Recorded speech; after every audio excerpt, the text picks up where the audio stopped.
예, 안녕하세요. 이정훈입니다. 좀 답답한 마음이 들어서 제가 이 방송을 시작하는데요. 문재인 대통령 진짜 위기관리 능력이 빵점입니다. 이 사람 믿고 따라가도 되는지 좀 답답한 생각이 들어서 제가 이 방송을 시작했습니다. 지금 언론을 잘 보십시오. 이 대한민국에 머리 좋은 사람들 많습니다. 이 나뭇잎 하나 떨어지는 거 보고 가을이 왔구나, 꽃 하나 피는 거 보고 봄이 왔구나 예측할 수 있는 사람들 많거든요. 국정원하고 경찰에도 있고요, 기무에도 있고 많습니다. 삼성그룹에 가면은, 또 현대그룹에 가면은 세상 판단 잘하는 사람들이 많습니다. 이런 사람들이 다 뭐 그 회사의 오너나 대통령이나 부처의 기관장이 정확한 판단하도록 어시스트 하는 사람들인데, 그러한 참모진을 멀리 해버리면요 큰 실수를 해요. 지금 문 대통령은 대통령 차원에서 봐주는 국정원을 국내 정보하지 말라고 죽여버렸기 때문에 정책 보고를 못 받고 있는 것 같아요. 자기 좋을 대로 판단하고 자기 주변에 예예 하는 그 충성하는 사람들 말만 듣고 크게 지금 판단 미스를 하는 것 같습니다.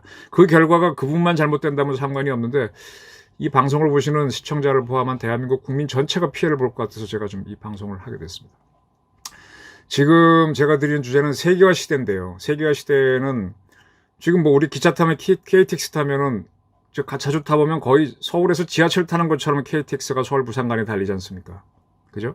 한 10분마다 오니까 하나 놓쳐도 뭐 입속으로 가면 다음 차 타고 가면 되는 거고, 이렇게 서울 부산이 가까운 시절이다 보니까 부산서 뭔 일이 터지면 바로 서울로 연결되고요. 서울에서 사건 일으킨 범인이 목포에서 잡히고 막 그럽니다. 저도 개인적으로 한참 바쁘게 돌아다닐 때는 아침에 비행기 타고 동경 가서 일 보고 돌아온 적도 있고요. 베이징도 그런 적도 있고. 그 다음에 외국 나가서도 파리에서 비행기 타고 가서 스웨덴 스톡홀름 가가지고 스톡홀름 공항에서부터 스톡홀름 시내까지 있는 우리의 그 RX 같은 전차 취재를 하고 돌아와서 파리로 당일날 돌아온 적도 있습니다. 네. 그리고 술도 엄청 오면서 파리 와서 먹은 적도 있고요. 그 정도로 세계화 시대인데, 다른 나라에서 일어나는 걸 우리 일과 무관하다 이렇게 바라보면 큰 실수 아닌가요? 지금 중국 우한에서 일어난 코로나 사건을 중국 거라고 봤다가 우리가 지금 이렇게 말려들고 전 세계가 난리인데, 그 사건의 여파로 벌어지고 있는 전 세계적인 사재기 현상을 대한민국은 없다라고 하면서 우리는 대단한 나라다 이렇게 자부하고 있다가 큰 코 다치는 거 아니냐, 이거 아닙니다. 아니냐 이겁니다. 응? 지금 보도에 나온 거 보게 되면은 사재기 대랑 없는 대한민국에게 휴지나 손소독제, 쌀 등을 보내달라는 각 나라의 SOS가 이어지고 있다는 보도가 이미 나왔습니다. 자, 이런 걸 보내달라고 하는 사람들이 그 나라의 국민들입니까? 아닙니다. 유통을 하는 회사들이 보내달라고 하는 겁니다. 정보보다가는. 그럼 그 회사들은 왜 이걸 하겠습니까? 응? 여러분, 봉이 김산달 아시죠? 뭐 물건 다 사재기 해놨다가 나중에 턱 팔아서 떼돈 번 사람도 있고, 기업들은 이익이 우선이니까 그렇게 할 수도 있겠죠. 네. 응? 왜 세계적인 기업들이 한국을 두들길까요? 근데 우리는 이걸 신나게 팔고 있거든요. 근데 우리가 만약 부족해지면 어떡하죠? 그때 거꾸로 사나요? 지금 우리가 손소독제나 이런 휴지 같은 거 100% 우리 원료로 만드는 거 아닙니다. 해외에서 뭐가 들어와야 되는데 안 들어오게 되면 우리가 필요한 물품도 부족해집니다. 정신 차려야 됩니다. 지금 문재인 정부는 코로나 방역 잘하고 있다고 자랑하는데, 이건 문재인 대통령이 잘한 게 아니라 대한민국 의료체제가 잘 된 겁니다. 저는 지난번에 영남대 병원에서 질병본부에서 뭐라고 규제를 가하니까 영남대 병원이 이렇게 바로 항의하는 걸 보면서 제가 판단한 건 그거였습니다. 우리나라 의과대학이 굉장히 세구나. 우리나라 의과대학 입학 수준이 서울대 의과대학을 필두로 해서 전국의 의과대학이 주르륵 간 다음에, 그 의과대학이 다 가고 난 다음에 카이스트 포스텍, 그 다음에 뭡니까? 카이스트 포스텍 서울공대, 서울대 자연계열이 가고, 그 다음에 연고대 자연계열이 가는 순서 아닌가요? 그래서 저는 우리나라의 의과대학은 어느 대학을 막론하고 서울에 있는 연고대보다는 우수하다고 봅니다. 때문에 어느 병원이든 간에 자신있게 병을 고치고 있고, 거기서 틀렸다고 하면 자존심을 걸고 정부에 대해서 대항하는 거를 지난번 영남대 병원이 보내줬어요. 그렇게 자부심이 강한 의료진이다 보니까 지금 잘 고치고 잘 맞고 있습니다. 근데 이렇게 문을 확 열어준 거는 문재인 정부였습니다. 네? 지금 우리가 일본을 앞서니까 굉장히 좋아하는데 내일 아베 총리가 7일이라도 긴급선언 내놓겠다 그랬습니다. 도쿄도 오사카부, 일본서 가장 큰 데가 도쿄도, 그 다음에 뭐 교토가 크다지만 오사카가 크죠. 오사카부, 그 다음에 도쿄 인근에 있는 가나카와 사이타마, 치바, 효고, 후쿠오카 등 7개 도도부현에다가 긴급사태를 하겠답니다. 일본도 병원 잘합니다. 어려운 점도 있겠지만 꽤 그래 돌아가는 나라인데 일본이 저런 꼴이요. 미국도 지금 뭐 전시 상황이라고 하면서 전시 명령을 내렸습니다. 이미 벌써 트럼프가 내렸습니다. 이탈리아 우리가 하도 못하니까 프랑스, 스페인 무너지니까 우리 얕보는데 그 나라를 선진국입니다. 다른 분야에서는 우리를 확실히 앞서는 나라고요. 근데 그런 나라들이 저렇게 무너지는 거는 그럼 우리도 뭔가 아참 저렇게 되는 거 아닌가요? 저런 나라들이 당황해서 우리한테 손을 내밉니다. 뭐 이제 키트를 달라고 하는데 이게 한국형 키트가 인기 좋다고 자화자찬하고 있는데 이러고 우리 좀 방심하는 거 아닌가요? 우리도 제2의 프랑스, 스페인, 이탈리아 되지 말란 법 있는가요? 자, 이렇게 봅시다. 식량이 가장 중요한 거는요. 우리가 지금 뭐 돈이 많으니까 먹고 사는 거 신경 안 쓰는데 먹는 거 갑자기 어려워지면 하루라도 안 먹으면 담 넘어가잖아요. 도둑질 하잖아요. 식량이 중요해서 집에 근데 식량이 워낙 싸니까 저장도 별로 집에 안 해놨지 않습니까? 식량이 부족해지면 어떡할 겁니까? 전 세계적으로 식량이 충분할 겁니다. 생산량은. 그런데 이거를 실어 나르는 자동차나 배 같은 것들이 운항을 안 하면 어떨 겁니까? 지난번 우한에서 코로나 돌았을 때 중국에서 기업하시는 분들 오셔서 하는 얘기가 근로자들도 출근 안 하지만 근로자들을 불러내갖고 공장 가동해도 그거를 상하이 푸동항까지 싣고 갈 차들이 안 와. 유통이 안 돼. 그런 얘기 했거든요. 유통이 되더라도 주유소가 안 돌아가. 그럼 차가 못 가잖아요. 이런 사태가 벌어질 수 있다는 염려를 둬야 됩니다. 그래서 가장 중요한 생필품인 식량이나 에너지원 같은 것들이 안 돌아갈 때를 지금은 대비해라. 왜냐? 전 세계적으로 지금 이걸 막고 있으니까. 이 사회적 거리두기가 생존적 거리두기로 변하면은 전 세계적으로 어떻게 될 것인지를 예측해야 됩니다. 우리 문재인 정부는 think the unthinkable, 최악의 상황을 생각하고 대비해야 됩니다. 지금 대한민국이 잘한다고 자랑하고 인심 쓸 때가 아니고요. 북한 퍼주겠다, 마스크 주겠다 이런 소리 할 때 아닙니다. 우리도 어느 순간에 지금 공적 마스크 충분하다 그러는데 순식간에 부족해질 수도 있습니다. 원료가 수급이 안 되면. 자, 우리나라 식량 자급률이 얼마입니까? 뭐 얼마라 그러는데 그거 뭐 우리가 고기를 많이 먹는데 고기는 지금 사료로 하는데 사료의 원료는 100% 수입이잖아요. 그거 고기는 국내 생산이지만 사료원은 100% 수입인데 사료가 안 들어오면 고기도 안 나오고 그러면 식량, 쌀, 보리 얼마 안 되지 않습니까?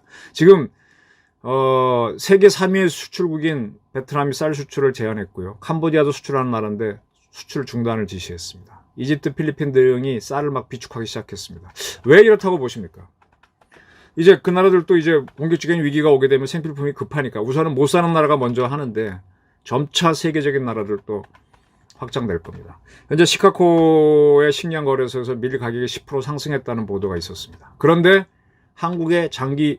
한국산으로서 장기 보관이 가능한 김치, 라면, 과자는 수출이 잘 되고 있다.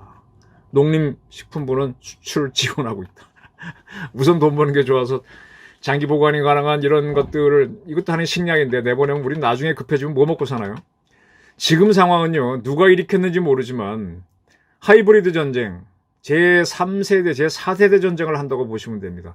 지금까지 전쟁을 공부하면서 이런 뭐 복합전도 있었고 여러 가지 있었는데 하이브리드 전쟁은 심리전이다, 고급 심리전이다 이런 걸 제가 이제 많이 했는데 이게 심리전이 아니고 세균전, 바이러스전인데 이 보이지도 않는 바이러스 때문에 어디를 어떻게 막아야 될지 몰라요. 근데 일단 사람들이 고립되면 먹고 살아야 되거든요. 우리 방공호에 들어가게 되면 식량이 있고 물이 있어야 되잖아요. 그게 없으면 고통받지 않습니까? 그럼 이걸 준비해야 되죠. 네, 방역은 그 다음 문제고 방역도 해야 되지만. 그래서 지금 중앙정부하고 대한민국 정부하고 서울시나 뭐 경기도 같은 지방정부가 긴급 재난자금을 풀겠다고 난리인데 왜 생필품에 대해서는 어떤 준비를 안 하죠? 왜 돈만 푸는 생색만 내고 진짜 다급했을 때 돈이 뭐 밥 먹여주나요? 생필품 없으면 그것도 휴지 쪼가리지. 그리고 왜 중요한 생필품을 외국에 팔고 있습니까? 이 정부 좀 문제 있습니다. Think the unthinkable. 위기에 대한 대응 능력이 없습니다. 지금은 이 정도 벌어졌으면 이렇게 돈까지 풀 정도고 추경을 준비할 정도면 국가 총동원을 준비할 때인데 이거를 하는 기관이 원래 있었어요. 국가 비상기획위원회라고.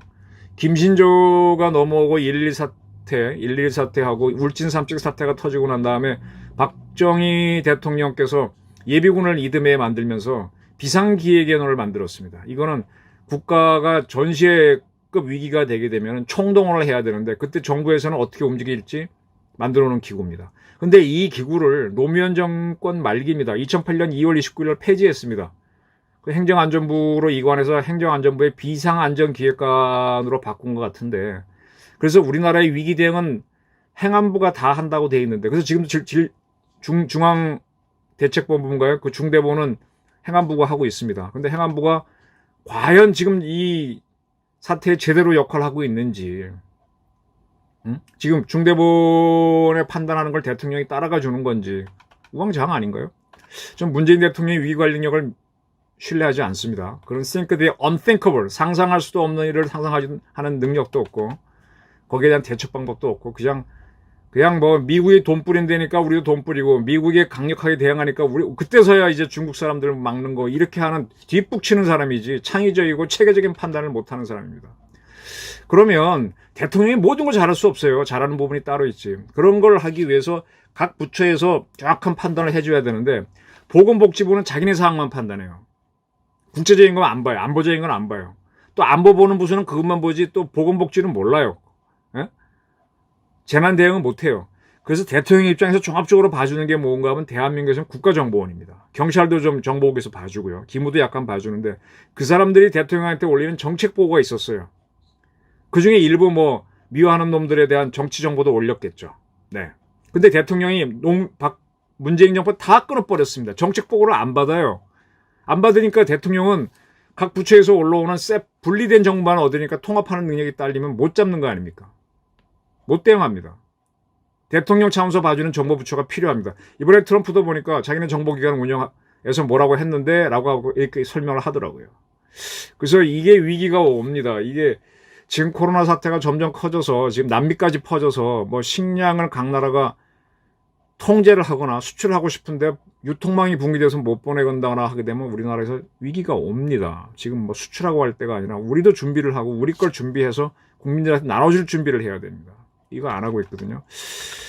자, 이런 상황입니다. 그래서 지금 이런 보도들을 조금만 쳐보시면은 식량값들이 오른다, 각 나라가 식량 통제한다, 뭐 에너지 통제한다. 문재인 정부는 또 탈핵 정책으로 원자력까지도 죽이려고 하지 않습니까? 에너지는 식량만큼 중요한 건데 참 희한한 정권이에요. 이런 상태에서는 국민 여러분께서는 각자 도생을 하셔야 됩니다. 우리를 잘 지켜오고 보호해달라고 정부를 만들었는데 정부가 앞가림을 못해요. 유능하지도 않아요. 돈 나눠주니까 국민들은 좋아해요. 뭐 그러면 뭐 그 다음에 어떤 일이 벌어질지는 각자가 상상을 할 수 있겠죠. 그렇다면은 조금 더 현명하신 국민들이라면은 자기 관리를 하십시오. 하기를 하십시오. 그래서 세계가 저렇게 생필품을 확보하는데 우리는 생필품 사재기가 없다고 여유 있게 수출하고 있다가 정말 험한 꼴 당하지 않도록 국민 각자가 대비하시기 바랍니다. 설사 지금 제 예측이 틀리더라도 진짜 제가 늑대야 하는 양치기 소년이 되더라도 제가 이 말씀을 꼭 드리고 싶습니다. 지금 늑대야라고 외치고 있다고. 국민 여러분, 문정부 너무 믿지 마십시오. 각자 도생 준비하시기 바랍니다. 감사합니다.